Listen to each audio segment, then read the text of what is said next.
అహ్మదాబాద్ విమాన ప్రమాదంపై దేశమంతా తల్లడిల్లుతోంది. విమానంలోని వారంతా సేఫ్గా ఉండాలని దేవుణ్ణి ప్రార్థిస్తూ ఉన్నారు ప్రజలు.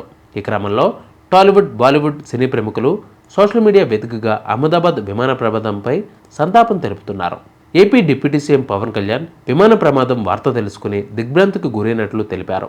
అహ్మదాబాద్లో చోటు చేసుకున్న విమాన ప్రమాదం తీవ్ర దిగ్భ్రాంతికి గురిచేసిందని అన్నారు. 242 మందితో లండన్ బయలుదేరిన విమానం టేకాఫ్ అయిన కొద్దిసేపటికే కూలిపోవడాన్ని ఊహించలేకున్నాం. వైద్య కళాశాల వసతి భవనాలపై కూలడంతో ఒక మహా విషాదంపై మిగిలింది. ఈ దుర్ఘటనలో మృతులకు దేశం బాసటగా ఉండాల్సిన సమయం ఇది అని ట్వీట్ చేశారు పవన్ కళ్యాణ్. ఇక జూనియర్ ఎన్టీఆర్ అయితే అహ్మదాబాద్ ఎయిర్ ఇండియా విమాన ప్రమాదం గురించి తెలుసుకుని తీవ్ర దిగ్భ్రాంతికి గురిచెందాను అని తెలియజేశారు. బాధితులందరూ ధైర్యంగా ఉండాలని ప్రార్థిస్తున్నాను అని చెప్పారు.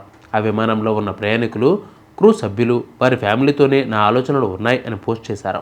ఇక అల్లు అర్జున్ కూడా స్పందిస్తూ అహ్మదాబాద్ ఎయిర్ ఇండియా విమాన ప్రమాదం బాధాకరమని, మృతుల కుటుంబాలకు నా ప్రగాఢ సానుభూతి అని, వారి ఆత్మకు శాంతి చేకూరాలి అని, నిజంగా హృదయ విదారకం అని ట్వీట్ చేశారు.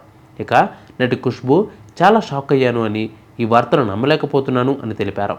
వీరితో పాటు అడివిశేష్, మంచు మనోజ్, శ్రీ విష్ణు, లక్ష్మీ మంచు, నారా లోహిత్, వరుణ్ తేజ్, బెల్లంకొండ శ్రీనివాస్ తదితరులు సంతాపం తెలుపుతూ పోస్టులు పెట్టారు. అలాగే అక్షయ్ కుమార్, ఆలియా భట్, జాన్వీ కపూర్, టైగర్ షరఫ్ లాంటి స్టార్స్ కూడా విమాన ప్రమాదంపై తమ సంతాపాన్ని తెలియజేస్తున్నారు.